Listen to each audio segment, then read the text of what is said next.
Good morning, good evening, good afternoon, ladies and gentlemen, and citizens of YouTube. This is Pastor Dowell.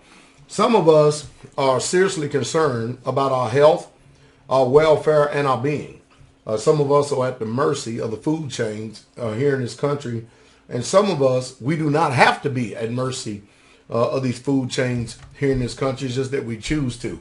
I would like to rephrase myself and say that the truth is that no matter where you live, and I know excuses, i.e. roadblocks, since we become accustomed to them. I can't, I don't know how, impossible, they won't let me, a slave literally, to roadblocks. Every time a roadblocks come up in front of us, we never, ever seems like look for a way to negotiate that obstacle, to get around it, to get past, to get by it in order to accomplish what we know we need to accomplish. You know just as well as I do that our foods are genetically modified. They have no nutritional value whatsoever at all. Our ozone layer, the air that we breathe, is totally toxic.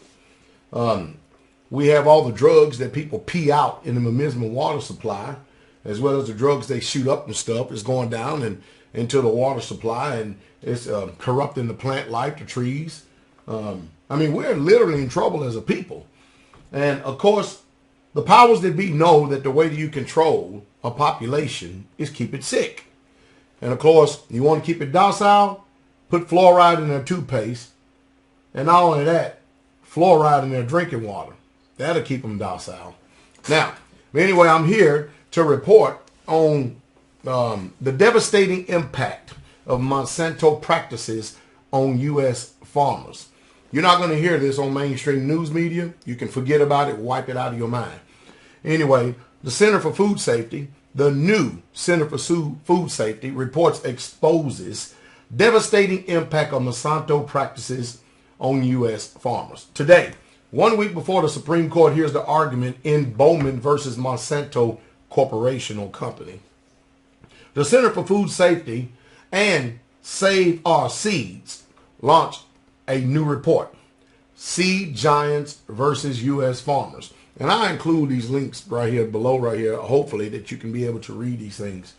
I received this particular article in an email, and all you have to do is just look up the headline, which I'll post at the bottom. The report investigates how the current seed patent regime has led to a radical shift in the consolidation of control of global seed supply, and how these patents have abated corporations such as Monsanto to sue U.S. farmers for alleged seed patent infringement. Seed Giants versus U.S. farmers also examines present patent systems, border psychoeconomic consequences of the present patent system, including links to loss of the seed innovation, rising seed prices, reduction of independent scientific inquiry, and environmental issues. Among the report discoveries are several alarming statistics. As of January 2013, Monsanto, alleging seed patent infringement, had filed 144 lawsuits involving 410 farmers and 56 small farm businesses in at least 27 different states. So what do you got going on here? You have the corporations who have money to buy out the judges, to buy out the Congress, the House, the Senate, your so-called elected officials, who have the money to line their pockets and to continue to keep getting reelected, and they continue to keep donating to their campaign. And I want to say something here going on. Inflammatory comments, but yet they're true.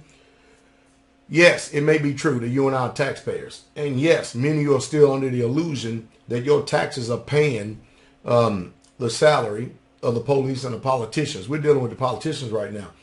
But the salary that we give these politicians is pocket change compared to the money that these corporations give to these politicians, i.e. campaign contributions, i.e. black bags loaded with Federal Reserve notes under the table. What we give them is pocket change. So who do you think they're going to represent? Who do you think they're going to support? Well, they're going to support the one who gives them the most money, because they're all bought and sold. Look at the policies today. The policies that they're passing today, we didn't put them in the office. so they can sit there and continue to keep rising our taxes simply because they don't know how to balance a checkbook. Well, now we got the corporations, food chain corporations, waging war against the farmers. And the farmers don't have deep pockets. They don't have big banks. And guess who's going to win in all this situation? The lawyers are, of course. Well, anyway, check this out. Check this out. I'm going to the next bullet point, all right? Today, 3 corporations control 53% of the global commercial seed market. 53%. You know, if you were smart, you do like myself and many other people do, you'll get heirloom seeds. And then you'll work your rear end off trying to fight all these brand new diseases and pestilence that's coming up that supposedly, you know, the only way you can grow anything today is you have to get their genetically modified organism or organized seeds in order to produce a bumper crop, which you are really not producing a bumper crop whatsoever at all because they're all deficient of vitamin and minerals, especially trace minerals that we all need in order to function properly. I mean, this year, during these winter months, sickness and disease has literally been off the chain, so much off the chain that it's even come and affected this community. And this community, we are pretty healthy people, and we are under no doctor's care whatsoever at all. Did you hear what I said? As a church organization, a church group, we're organized under the banner of the King of the Universe. None of us are under doctor's care whatsoever at all. So it's, to us, it's literally appalling when doing all that we know how to do. Eating organic, growing our own food, raising our own food, everything that we can possibly, and eating as less genetically modified foods as possible. And yet to see that some of these new sicknesses, these new diseases are even trying to come and knock down our door. Now that's saying something. That's some powerful stuff. So we really gonna have to separate ourselves and set ourselves apart even more so. Well, let's go on. Seed consolidation has led to market control, resulting in dramatic increases in the price of seeds from February 1995 to 2011. The average cost of the plant of 1 acre of soybean has risen 325%. For cotton, prices spiked 516%. And corn seed prices are up by 259%. Additionally, Seed Giants versus U.S. Farmers reports a precipitous drop in seed diversity that has been cultivated for millennia. As the result, notes are 86% of corn, 88% of cotton, and 93% of soybeans farmed in the U.S. are now genetically engineered varieties, making the option of farming non-genetically engineered crops increasingly difficult. While Archimedical corporations, I believe I pronounced it right, also claim that their patent seeds are leading to environmental improvements. The report notes that upward of 26% more chemicals per acre were used on genetically engineered crops than on non-GE crops, according to the USDA data. At the launch of the report via teleconference today, experts from the Center of Food Safety and Save Our Seeds were joined by Mr. Vernon Hughes Bowman, the 75-year-old Indian soybean farmer who next week will come up against Monsanto in the Supreme Court case. When asked about the numbers, comparisons between being drawn between his case and the story of David and Goliath, Mr. Bowman responded, "I really don't consider it as David and Goliath. I don't think of it in those terms. I think of it in terms of right and wrong." Well, in December of 2012, the Center of Food Safety and Save Our Seeds submitted an amicus brief to the Supreme Court on behalf of Mr. Bowman, which supports the right of farmers to replant save seeds.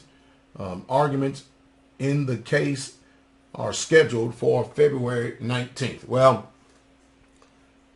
little peon citizens like you and I, our case would never go to the Supreme Court because we ain't got no money. And that's what corporations do today. They hope to stop anything going up to the Supreme Court because they can buy their way all the way to it. So it really is not about justice in this land. In anything you do, it's about who has the most money. And that's what this country has pretty much have succumbed to.